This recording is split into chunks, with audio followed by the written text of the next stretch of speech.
So I've been saying this pretty much really all of last year, that the factionalism in the Tory party is making the party so ungovernable that only a really strong leader, and I mean a really strong leader, could actually bring all these factions together and make them work together towards some sort of common goal. Of course, the only problem is the leader is Boris Johnson. That's the punchline. And it gets even better because your top two runners, Liz Truss, Rishi Sunak, not exactly, shall we say, the biggest inspirers of confidence and bringing people together, possibly under a future leadership campaign. I mean, at the moment, they've both got their own troubles to deal with, trying to convince all these different factions to vote for them. Needless to say, we've said this before, the Tory party was just using Boris Johnson as wallpaper to essentially paper over the cracks that are now within the party.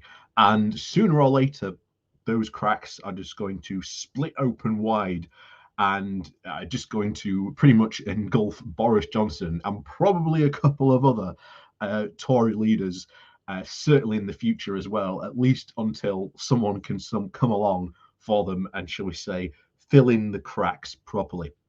But that is probably some time away. If anything, the Tories have learned that, as Nadine Dorries found out very recently, that yes, regicide is indeed in the Tory blood now. So let's get into this and find out what this new factional infighting is all about. So before we do that, please do remember to hit that like, share, and subscribe button. And of course, down below there is a link to my Patreon page and a one-off donation link called Buy Me Coffee, where you can, buy me coffee. And as always, thank you very much to all those people who do support the channel as well. So let's dive into this. This comes from The Guardian with the title of "The ERG Out and the CRG In. The Tory factions Boris Johnson is struggling to appease." Conservative factions are nothing new, as Theresa May learned to her cost with Brexit and Boris Johnson saw in a mass rebellion over COVID rules. But Boris Johnson is facing significant pressure from well over 100 of his MPs to change course on a number of fronts, including green policies. Conservative backbenchers are an ever-growing number of factions. Most of them have their own acronym, with the most significant crossover when it comes to their members. They hold sway within the party, a process helped by the WhatsApp-based organising and a perception that the Prime Minister's authority has eroded. I'm on so many WhatsApp groups, it's like Ben-Hur. There's a cast of thousands, one MP said. I can't keep track of them all. I don't mean I believe in everything, but I like to at least keep track of the people's views. And you can see here all these different groups. So you've got the COVID recovery group right here, the net zero scrutiny group here. You've got the blue collar conservatism that covers these people. And then you've got the common sense group which covers these. So as you can see, there's some MPs here that are like in 3 to 4 different ones. It's going to go crazy. So the MPs feel empowered by these groups. It's often said that with the first past the post, coalitions exist within parties rather than between parties, another MP has said. Under Thatcher, we used to have the wets and the dries.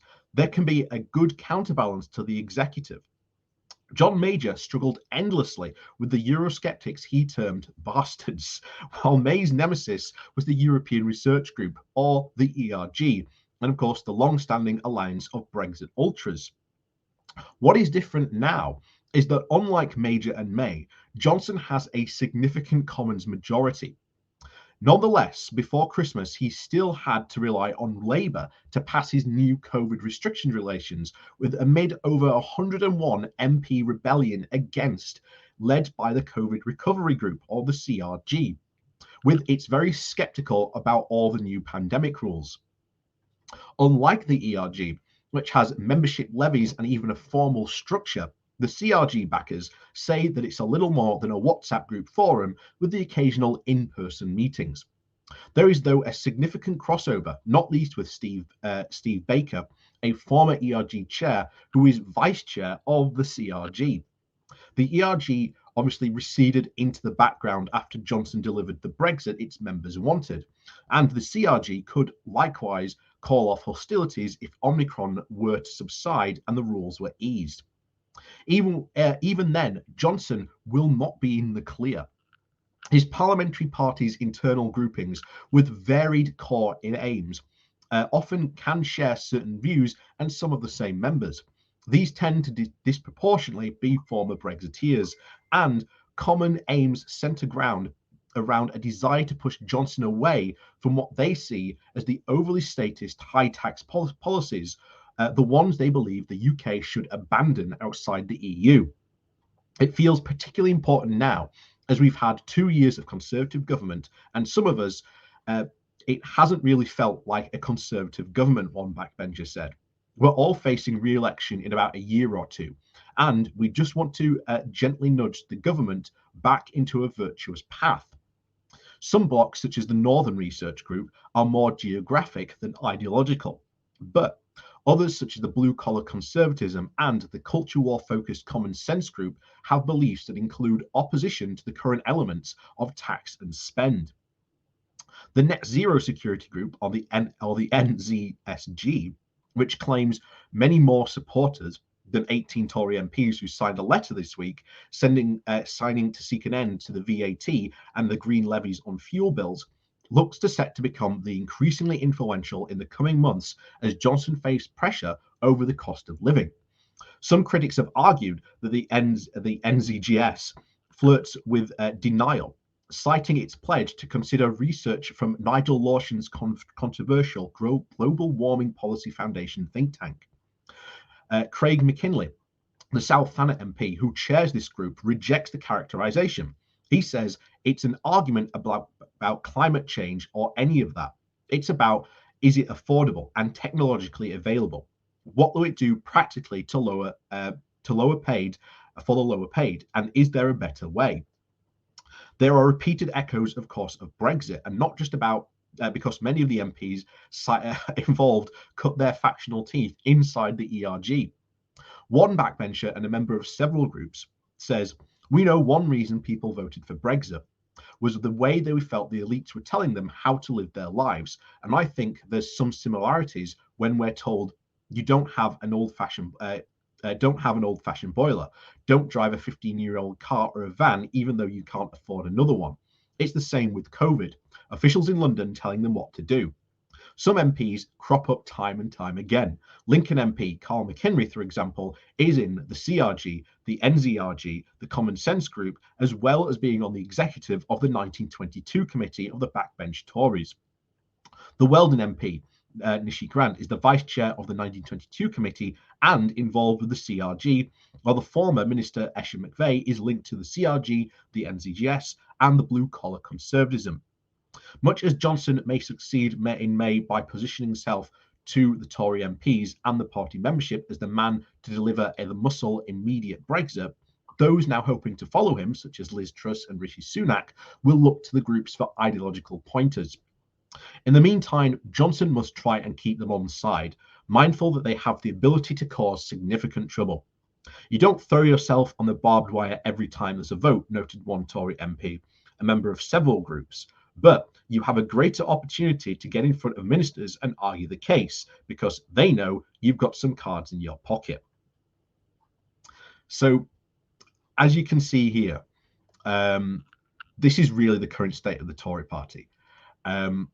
Complete factional infighting that are very ideological opposed, completely different. I remember it's talking here about the COVID recovery group.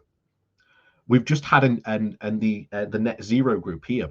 We've had another group come out and ideologically opposed, basically say, no, the government's in the right. It's not the policies that are wrong. It's just that they want to see the right tax applied.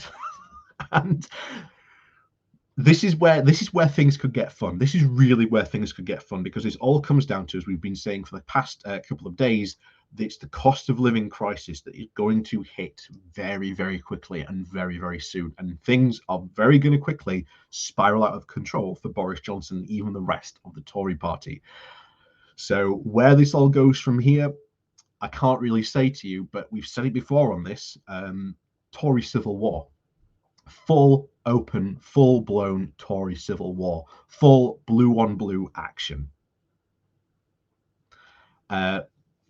I fully expect this to happen this year. I can't think that Boris can hold these groups together for too much longer.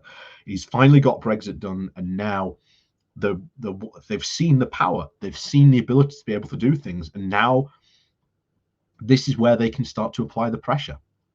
It said it very at the beginning. They know he's lost his authority, so they're going to strike, and they are going to attack, and they are going to go in hard, even if that means having to get rid of Boris Johnson and put someone else in who will, well, do as they want. And quite frankly, when you've got another group who, shall we say, might want someone else, or maybe want different rules entirely, well, this is when things can get, shall we say, very spicy indeed. So with that said, thank you very much for watching. Please do remember to hit that like, share, and subscribe button. And of course, down below, there are links to my Patreon page and a one-off donation link called Buy Me Coffee, where you can, well, buy me coffee. And as always, thank you very much for watching, and we'll see you all next time.